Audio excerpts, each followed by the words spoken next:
Hello, OT friends, and welcome to the Uncommon OT series. My name is Patricia Modis. I'm the Transitions OT, and I'm your host. So today, I'm very excited to introduce you to our guest of honor. Our guest of honor is Maegan Blau. Maegan is an interior designer based in sunny California. Her interior design career started with a personal journey to renovate and adapt her first home to fit accessibility needs while having a high level of style. In 2009, she incurred a C6 to C8 spinal cord injury and has been a wheelchair user ever since. She is diagnosed with an incomplete C8 spinal cord injury, which has obviously changed the way she lives in the blink of an eye. As a person with a disability, it seemed the majority of options to make homes accessible were straight up ugly and very hospital-like. It got her thinking that we can do better than this. So combining her perspective of disability with her lifelong passion for interior design fueled Maegan to find creative ways to make spaces beautifully accessible. In 2018, she started Blue Copper Design to elevate the world of adaptive design. So without further ado, I would like to present to you Maegan Blau. Welcome, Maegan. Thanks, Patricia. Thank you for having me. You're welcome. You are a very special guest to us because typically I interview uncommon OTs who are working out there in uncommon settings. We were just talking about the fact that although you're not an OT, you have a personal journey that you've gone through that really makes you an expert in the work that you do. Yeah, I definitely do. And, throughout that journey, I've worked with several OTs and PTs and all kinds of therapists. So I have a little bit of insight onto like what your world is. And then in the career that I've started too, I've also, worked with other OTs in a more professional setting. Yeah, so we're going to pick your brain a little bit about that and really look forward to hearing about the work that you do because as an OT myself, having worked with clients in residential programs and in their residences and their primary homes, I understand the relevance of all of this and the importance of all of this and how it really does, it's a quality of life issue, in my opinion. And I so look forward to hear about what you have to say. But before delving into that, as usual, I'd like to ask you to share a little bit about yourself. I know we already talked a little bit about your background and your experiences in your bio, but maybe anything more you can share. Oh, wow. Well, it's been a journey. So, like the bio said, I am a wheelchair user. I have a spinal cord injury. I'm technically a quadriplegic. I do have high hands and arm function for what like normally a quadriplegic would look like. So I've been told anyways. So, yeah, that's kind of been where this part of my life has started. I mean, that's really where like my adult life started because I was 17 when my accident happened. So, yeah, the past 12 years, I've been learning how to live in a wheelchair. So, I mean, to elaborate on that a little bit more, like most people, I had a couple months in the hospital, in inpatient, and then pretty much a full year of outpatient therapy. And I really remember like I was living with my parents at the time. I was 17.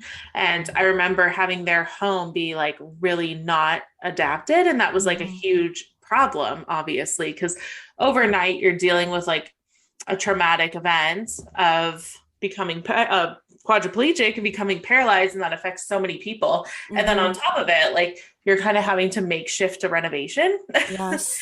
So that's like very stressful in and of itself. So I didn't really have to deal with that part. Like I had family and my parents kind of dealt with that.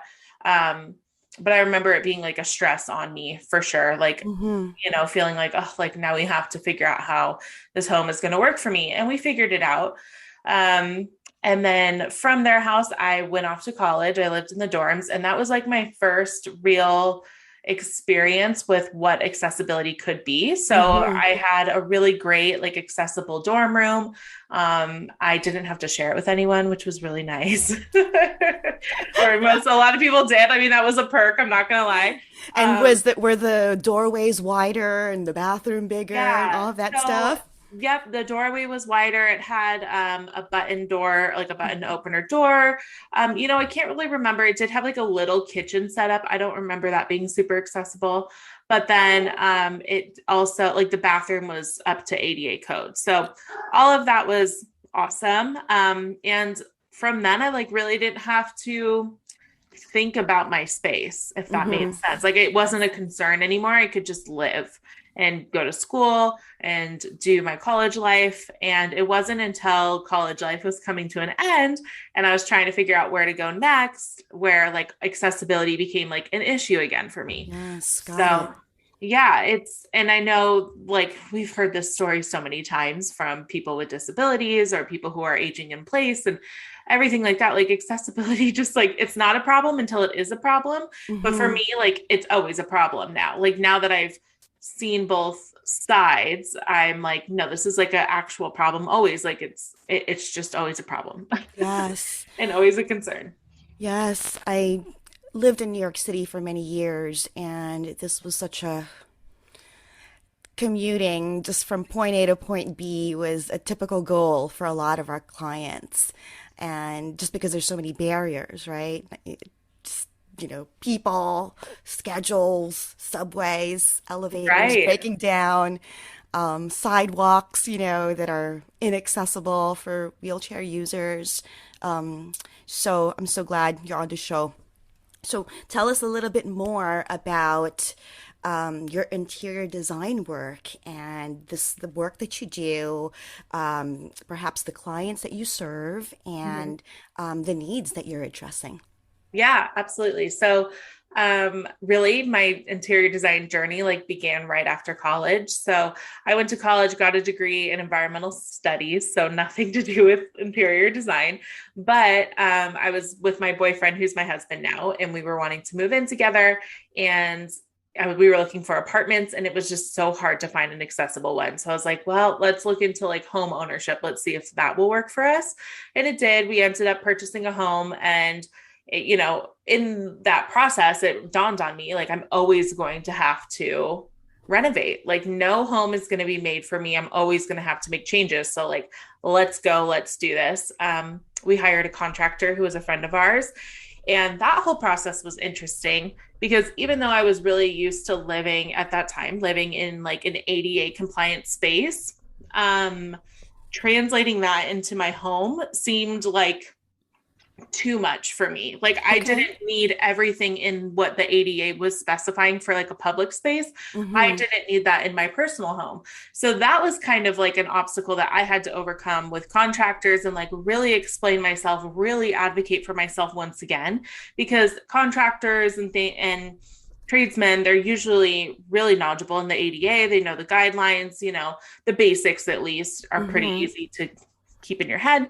But in order to execute that in this specific house would have taken a lot more time, a lot more money, a lot more material, and it just like was overkill for me. Uh-huh. So I was like, okay, let's don't think of the ADA, like just listen to what I'm saying that I need. Mm-hmm. And it worked out. So we went through that whole renovation. That was our first house. I really didn't I learned a lot. I didn't really know what I was doing. I was 20 years old and I was renovating a house. So, but I fell in love. I fell in love with the process.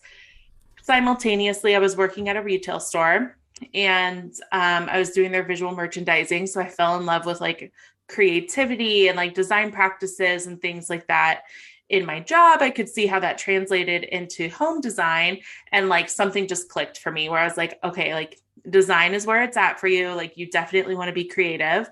So let's decide like how to pursue this. And I was like, for sure, interiors, like that's where I can make a difference, because Mm-hmm. throughout that whole time, like me, like a lot of people, I was obsessed with like HGTV and like design shows. And I was Yes. like, I would love to have that experience for myself without having to like advocate for myself once again. So Yes. That's another thing with like people with disabilities, they're constantly having to advocate for themselves. And Mm-hmm. that is something that I've learned in therapy from OTs, PTs, doctors, nurses. They're like, okay, like this is your life now. This is how you're going to have to advocate. But that can get really exhausting. And especially in Yes. a world that you don't know a lot about, where there's a lot of consequences. Like if you mess up your home, it's not easy or cheap to fix most of Mm-hmm. the time. Yes. So it's like, okay, but I'm not really an expert, but I kind of have to be an expert. And then I'm relying on other experts and everyone's relying on each other. So that's where my idea started, to start my own design business. And it took a Mm-hmm. couple years for me to think about it, do some research. I did end up going back to school for a design certificate just to get Mm-hmm. like, a little bit more concrete on what actual good design principles are. And Yes. yeah, and then I always knew I wanted my own business, but I also did work for other people. And I just was constantly daydreaming about like, okay, like we really need to solve this accessibility problem. And we need to solve it in a way that's like treating people as if they would have been treated with or without a disability, as far as like personal style and design. And Yes. I felt like that was the piece that I had to really hold on to Mm-hmm. in my first renovation. So that's kind of a long story, but it started from a personal journey. And from there, like it's been really received like really well. So I started Blue Copper Design in 2018 Mm-hmm. with the goal to blend accessible interiors and beautiful interiors. And Yes. really that's just what we do. So we service people with accessibility needs. We service people who have like family or friends with accessibility needs, or they Mm-hmm. want to prepare for the future. Mm-hmm. Maybe they already want to go under a renovation, but they want to plan for aging in place, or, God forbid a catastrophe happens or anything like Mm-hmm. that. So that's who we service. But we also, we service non-adaptive people as well. And that's where like the beauty comes in for us and the creativity. And we're an interior design firm first, and we just apply that like filter of accessibility for Yes. our clients who need it. Well, that's all such wonderful stuff and so needed, right? Mm-hmm. I think our OT listeners will definitely be able to relate to the client-centeredness approach Mm-hmm. that you have to your work. I loved when you said, I know what the ADA says, but listen to me because my voice is, I have to live here. Yeah, Right? exactly. And it's a good place to start. Like the ADA obviously has its purpose, and it's Hmm. great for public spaces. And like that's a whole other section and a whole other problem of like public spaces not even being up to ADA. Yes. But we go beyond that. So we use them as guidelines. We use them as great like benchmarks for things. But if the space is too hard to adapt in a residential setting, or the client needs more than what the ADA says, or less than what the ADA says, like we really just listen to our clients and use the ADA as Hmm. guidelines. Yeah. Got it. Hmm. Would you be able to describe to our listeners a little bit what a typical day might be like for you? Meaning, you get a call from a client. How do you go through sort of like your assessment process? I forgot you have a really great term. I was looking at the services that you offered, and I guess maybe that's, part of how you can explain because there's an evaluation phase, but then there was also a virtual type of evaluation. Yeah. Yeah, absolutely. So we offer three different kinds of services, and that also kind of sprouted from the idea that like good design should be accessible to all people. So our first service, which is the most involved, is full service design, and that is start to finish from consultation to installation, pillow, fluffing, everything like that, project management, the kind of stuff you do see on TV where it's we're sourcing everything for you, ordering everything for you, delivering everything all the way through. And then also, if there's any renovation, like managing that with a contractor. Hmm. So that's the most involved. Our second tier, I guess, would be virtual design. So this is for people who like want guidance, but they also need the flexibility of time and purchasing over time. Okay. So not everyone has, the funds or the will or the need to like furnish an entire room all at one time. but they're like, oh, it would just be great if, you can give me some direction. So a lot of these other two services kind of came from like our clients or even like my friends, because I'm still very young and I understand a lot of people in their 20s are not really looking to hire an interior designer financially, but they want to make good design decisions. So for virtual design, we give renderings and instructions, create a design plan for you, but we use retail sources and send a list. So with links and everything. So you can purchase on your own time, over time. And we can do that with like very light renovations too. Give like detailed instructions so you can like hand our packet off to your contractor and hopefully they'll understand what we're talking about. And then our third service is accessibility consulting. So this is just a one-time 90-minute consulting service where we'll meet with anyone. I mean, we've met with homeowners before, contractors. It's also designed for other interior designers or even occupational therapists who are managing the project themselves and they just want a little bit of guidance. Like they just want to pick our brain on accessibility. Like, what do you see? How can we make this more accessible? And then we, of course, throw in good design practices too, because we can't help ourselves. So, yeah, I mean, from an occupational therapist standpoint, that might be like the most beneficial because I always say whenever I meet an OT, I'm like, you guys are like mini designers and you're not really getting paid enough for that because you're the ones that people go to in the beginning where they're like, how do I make my space work? And you guys are the ones who are trained to figure that out. But in my experience, it's been more of like a make it work situation because we have like a timeline and a budget constraint and it's not so much like a full process. Yes. Would you be able to describe to us in a little bit more detail what an accessibility consultation might look like? Like if you, maybe an example of a client or a case that you've had recently? Yeah, of course. So all of our services start with a phone call. So I like to get to know people and figure out, what they're thinking, kind of place them into a service. So if accessibility consulting was the service for them, we would schedule a Zoom call. That way we can share screens. You can send us documents before to review. And we just kind of start at the beginning and go all the way through. It's really just like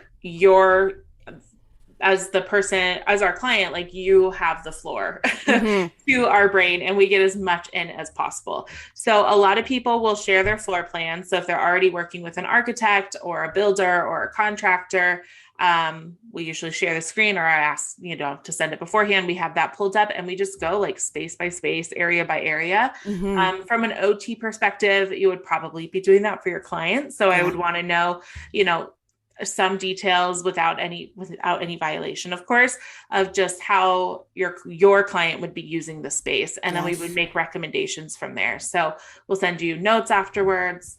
And then that way you feel like you have more guidance and a little bit more empowerment to, make the changes. Got it. Thank you for sharing that. I think those details are really helpful for our listeners. Yeah. Can you tell us how you get paid for your services? Yeah, sure. So we have a whole payment structure. They're as simple as they can be. So for full service design, we do an in-person consultation, which has a $300 fee. If our clients decide to move forward with that, after the consultation, we'll give them a proposal of what we propose our design hours to be like and our design fee. So we bill hourly for that service. And we just base that off of previous projects or, different, I guess, aspects of the project, like if it has something different. So that's how we come up with our design hours. Okay. We take a 20% retainer and then we bill monthly from that just on the design hours that we use. And then the retainer is applied towards the last bill. And then if there's any refund, we just refund our clients, which there usually isn't, but sometimes there is. Virtual design is a room by room service. So we will, if it's a kitchen, that's a one room. If it's a living room, that's another room. We also have a great room fee, like an add-on fee, because I don't know how it is everywhere else, but in Arizona, we have a lot of great rooms where it's like an open living dining room space. So that's yeah, we'll work with you on like deciding how many rooms that would be. Okay. And then that's just 50% upfront and 50% when your design package is delivered. And then the same with accessibility consulting. So 50% when you schedule, 50% after our meeting. Got it. Yeah. Thank you for sharing your payment structure. Does insurance ever factor in here? No, we haven't done anything with insurance. To be honest, I don't know how that would work with medical insurance. I mean, Mm-hmm. getting like medical equipment that we would put into our design plan, definitely like Hoyer lifts or shower chairs or Mm-hmm. commode chairs, things like that. We are looking into like other kinds of funding though, like through vocational rehab, Yes. or like other nonprofit organizations that fund home modifications. Mm-hmm. So technically, I guess we could be considered home modifications, but we really are designed first, like I said. But Yes. we're working on convincing people that like, yeah, we're home modifications, but like, and then some. So even Yes. if, we got partial funding for some of the renovation, that would be really helpful for our clients. So if our clients came to us with that kind of funding in mind, totally we'll figure out how to work with them for that. Okay. Yeah. Got it. I think that's a great service because sometimes Yeah, it's absolutely. navigating the resources and first of all finding that there's even this resource available and Mhm. then applying and navigating, that's usually not an easy process too, right? Yeah, that's So, like a whole other beast in and of itself. yes. Yeah. Well, I think that again, it's a great service to offer. And thank you for sharing, your payment structure, how that works in your business. Can you share with us now some recent successes and perhaps some recent challenges that you've had?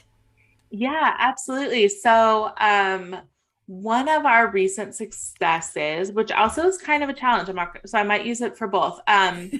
We are starting to service full service design out of state. So, accessibility consulting and virtual design, we've had a lot of out of state clients because it's a virtual service. But we have recently traveled to Idaho for a family with two daughters with disabilities, and they use wheelchairs. So that's been a really big success just to kind of branch out of, our boundaries. Mm-hmm. And I mean, obviously that comes with challenges too, but I would say that like a lot of those challenges have been mitigated kind of because of 2020 and we had to shift and do Mm-hmm. more things virtual, that it really showed us like, oh, okay, like we can actually do a lot of things Yes, I agree. virtually. Mm-hmm. So that challenge has kind of been overcome. But I would say another challenge physically is we do get a lot of clients that it's a family structure and like one person has the disability, and in this case it's children, which is a completely different ball game and has completely different needs than if it was an adult, because Mm-hmm. for the most part they don't, like, the children are not going to be cooking, they're not going to be bathing themselves, they don't really need that independence in the Mm-hmm. home, if that makes sense as far Yeah. as functionality.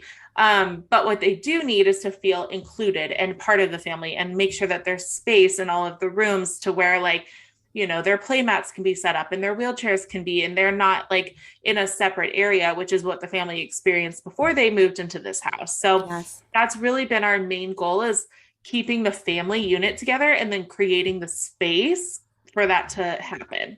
Yes. Yeah, so it's almost, all of our function that we know about how to, like, make a sink accessible and a shower accessible. We don't really have to worry about that. It's more of like the totality of the family. Mm-hmm. Mhm. And again, something else that our OT listeners can Mhm. relate to, right? It's really looking at the whole family unit and how they all interact.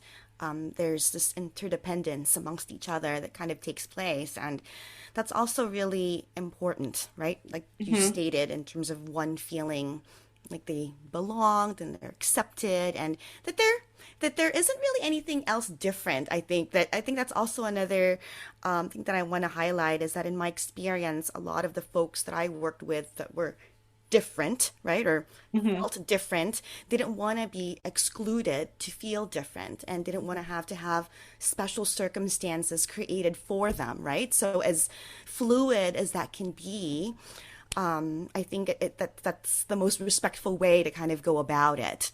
What are Right. your thoughts on that? Yeah. Oh, I have so many thoughts on that. So I've grown up here in Arizona. That's where we're based. And I have really experienced like a really nice level of accessibility.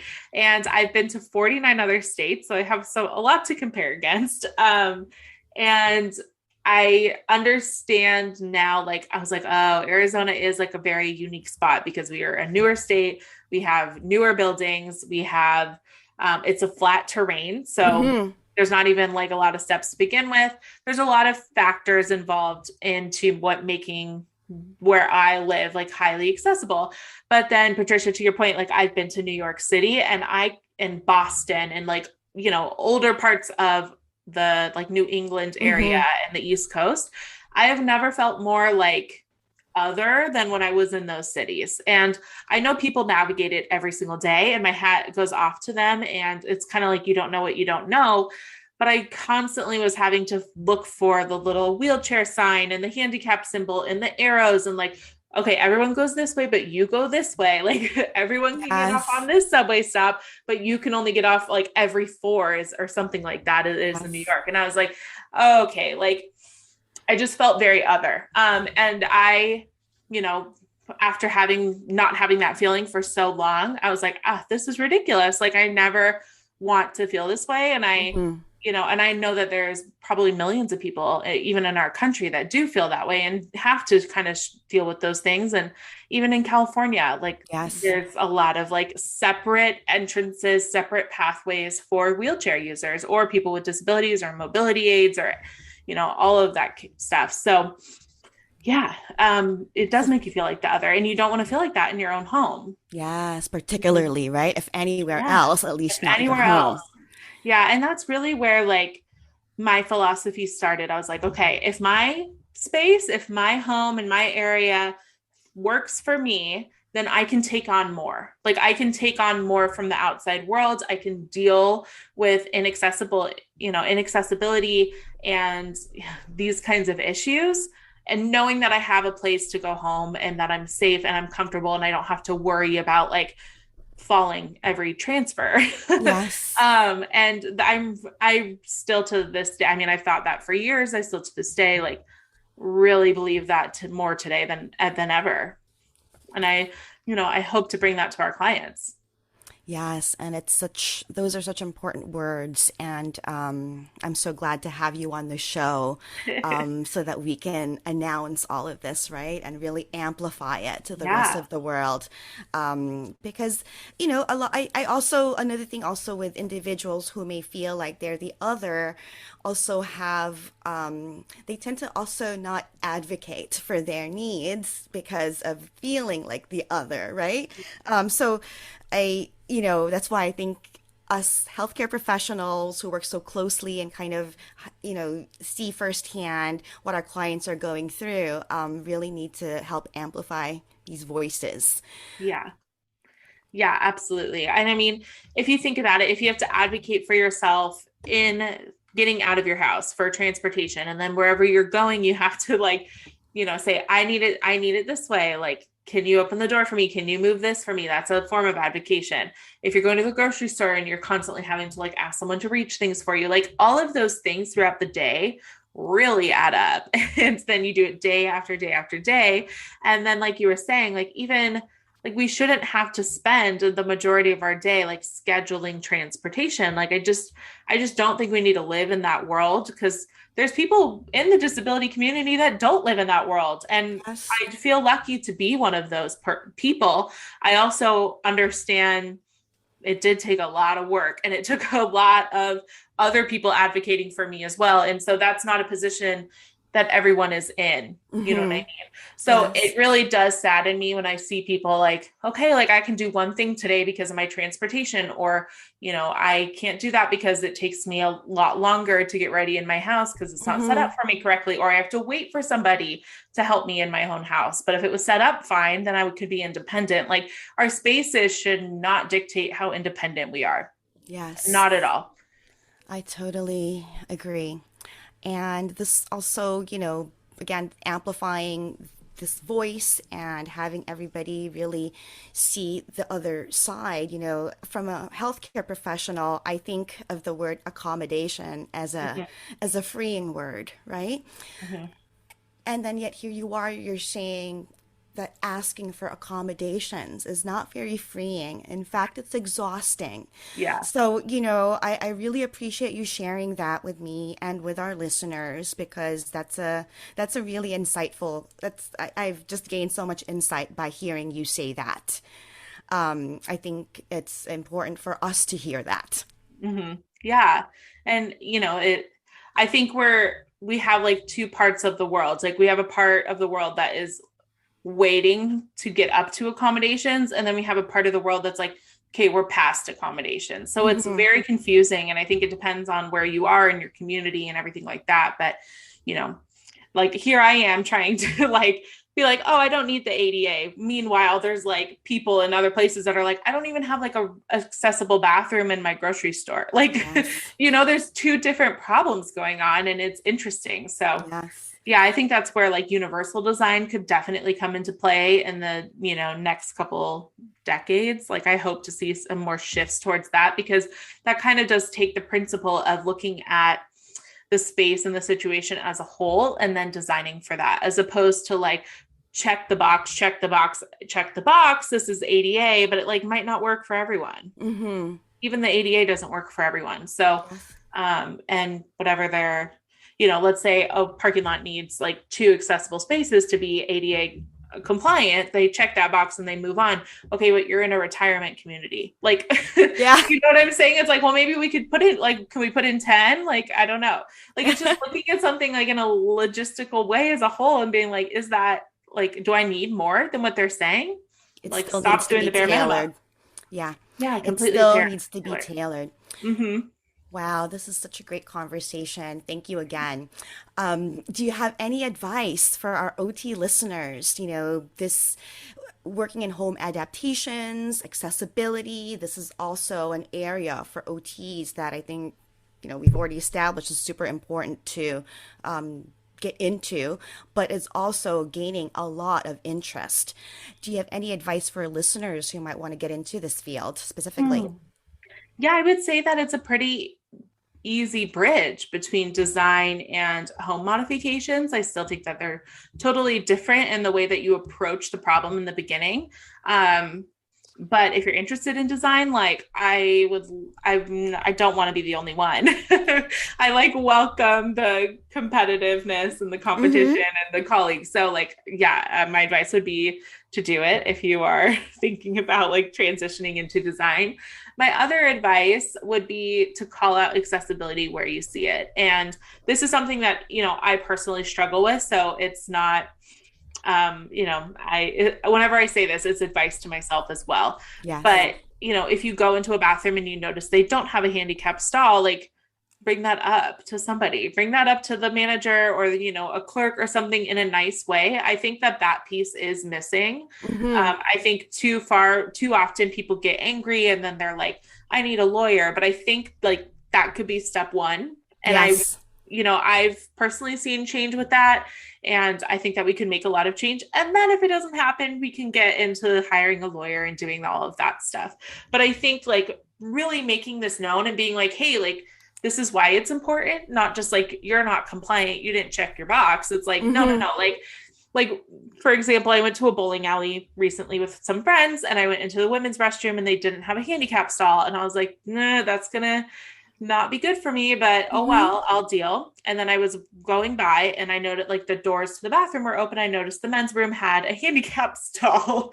And I was like, well, that's interesting. Why would one have a handicap stall and not the other? And I used the men's room, which I don't know, that might be illegal. Come and arrest me, I guess. I don't know. There was no one in it. It wasn't very busy, but like I was like, gosh, like I need to tell someone about this, like this shouldn't happen. Yeah. Like, why are we only accommodating like, quote, men, disabled people almost? And it's not about feminism. It's just, I would have said the same thing if it's in the female room. It's like, Yes. Why did it work in this application and not this application? If I brought it up to the management and like kind of explain my story, I would have a hard time thinking someone couldn't be empathetic to that. So that is my biggest advice that I always like to share with people. And it doesn't always have to come from the disability community. It could be from a Anyone business, who a recognizes patron. it. Yes. Yeah, anyone who Exactly. recognizes it. Because, also I do empathize with people because I was not always disabled, that you don't know what's accessible and not accessible. But I Hmm. do think people in the therapy field probably have a better idea. Yes, absolutely. I know when I'm walking down a New York City sidewalk and I see a bunch of cracks or I see some kind of obstacle and I just think, oh my gosh, how was, Yeah. I kind of utter something to myself. I'm, Like that, uh, that's a massive wheelie right there. yes. And especially during snowstorms, this was always a Oh, thing. I mean, there would be puddles where, that divot is where you're supposed to go through yes. to get into the sidewalk. I mean, it's always puddle ridden. And if you're in a motorized chair, I mean, you can't even get wet those Right. things. So Yeah. Short circuited for sure. yes. And we've had many actually clients, it's not funny at all, but get stuck. And I say that because we've had to actually go get them and, Yeah. push them. And it's just, yeah. That's why I think that this is such an important topic. And I'm sorry about that you had to go through that experience. Were you able to get in touch with someone at the I business? wasn't, to Okay. be honest, I wasn't, but I do have a little list that I keep to like circle back with people Okay. and poke them again and be like, hey, I love that. did you call this stall person yet? Because I don't know. I don't know how expensive stalls are, but I can't imagine that they're that much, to be honest. So, Yes. But yeah, I like that you have that list. Well, thanks again for sharing your personal experiences and your challenges, because I think that really, helps us see and understand what you might go through, right, on a mhm. typical day and things that we may not necessarily be so really sensitive to. So I think it's really important for all of our listeners to really pay attention to all of the pieces that you're sharing. I also think that our listeners can definitely relate to your process, the process of really looking at the person, again, your client centeredness, and then combining that with your design perspective and also your design skills, right? And I Mhm. think for OTs, our ability to really look at the person and how they're able to interact within their environment really matches so well with what you described. And I like to just highlight that because part of the show also, what we try to highlight are the specific skills, the specific OT skills that may come into play when you're working in a specific type of setting. Mhm. And I think, having that skill set or those skill sets would really make us also good candidates for this role. Yeah. Yeah, absolutely. So thank you for sharing your advice. Are there any myths or misconceptions about working in your role that you might want to demystify? Yeah, I would say I feel that interior design in itself is normally thought of as like a luxury service. And to an extent, it is a luxury service. However, I think it's like an accessible luxury. Like not to use accessible again, but it really is. And so that is also another stigma of design that I'm Hmm. trying to break through too. And we're doing that with our three different services at like completely different price points and trying to meet people where they're at. I just don't think that good design should be limited for the ultra wealthy. I think that like especially in the accessibility like realm, it benefits so much, but it can benefit everyone. Like I think last year we really got a taste of what home is and Hmm. how important it is, and the rest of the world is not as promised. So making your own space work for you and also be somewhere you want to be. Hmm. I know it can boost people's mood for sure. It can just better lives in general. So that is a myth that I think would shock people. Like if you have been stalking a designer on Instagram and you're like, I don't know, like I've thought about it, but it's not something I could afford, reach out, see if it Hmm. is. Like I think people would be surprised. There's definitely designers that cater themselves to a certain class or a Hmm. certain price range, but not everyone. So Yes. that's something I would like to do, like break down. And to be honest, I'm gonna give it to my girl Joanna Gaines. I think she did a really good job with her show Fixer Upper on there because Hmm. they were ordinary like middle class clients. So Clients, yes. sorry, my dogs are in the background if you hear that, but Um, That's you know, okay. it wasn't these like ultra rich people with $20,000 chandeliers, you Hmm. know, like, Yeah. And yeah, I thank you for bringing up that great point. And, it's all up to your budget. It's all up to your needs. It's all up to whatever you're ready for, whenever you're ready for it, right? hmm, You're basically in the driver's seat and you're there to sort of assist wherever everyone is in the process. yeah, exactly. Sounds super OT too. Yeah. So thank you so much, Megan. How do our listeners find you, connect you? I'm sure they're going to want to see your designs. I personally am in love with them. That's how I Thank you. found you because I saw your designs and I said, oh my gosh, need to have her on the show. But yes, let us know how to find you and how are we able to reach out? Yeah. Well, thank you for finding me. But Instagram's probably the best way. We post almost every day. I'm active on there. That's the best way to get a hold of me on like the social platforms, I guess. So Blue Copper Design on Instagram. And then we do have Facebook as well. We just don't check it as much. We have a growing Pinterest. So you can follow us on there, Blue Copper Design. It's Blue Copper Design everywhere. And then if you want to go straight to our website, it's bluecopper.design. I know it's a little funky, but we have links everywhere leading you there. Everywhere, there's links to everywhere. Thank you so much for your time, for sharing your story, for sharing your journey, for even going further and explaining to our OT listeners how it's relevant to their work. So I really appreciate you for all of that. Thank you, Megan. Yeah, thank you so much for having me. And that wraps up another inspiring episode of the Uncommon OT series. Connect with me at www.transitionsot.com. And don't forget to sign up to be part of the Transitions OT community. By doing so, you'll receive my latest compiled list of uncommon OT practice settings, the latest news on mentoring offerings, uncommon OT live events, non-traditional OT resources, and more. You may also follow me on my social media pages on Instagram and LinkedIn. And if you love this episode, head on over to Spotify, Stitcher, Apple, and Google Podcasts to follow, rate, and leave a review. I also ask you to consider pledging your support to my Passion Podcast project by being a patron on Patreon. It is very much appreciated. Sending big OT love. Thank you so much for listening. Until next time.